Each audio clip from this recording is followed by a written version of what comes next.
आगे बढ़ते हैं। हमास और इसराइल में जंग बंदी मुआहदे पर अमल दरामद शुरू हो गया है। पहला मरहला 42 दिनों पर मुहीत होगा। इसराइली फौज गजा की आबादियों से मुकम्मल तौर पर निकल जाएगी। इमदादी काफिले गजा पहुंचेंगे। रफा बॉर्डर खोल दिया गया है। रोजाना 600 इमदादी ट्रक्स गजा में दाखिल होंगे, जिनमें से 50 ट्रक्स ईंधन लेकर पहुंचेंगे ताकि बिजली और तवानाई के दीगर जराए बहाल किए जाएं।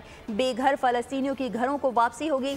33 इसराइली और 737 फलस्तीनी कैदी मरहला वार रिहा होंगे।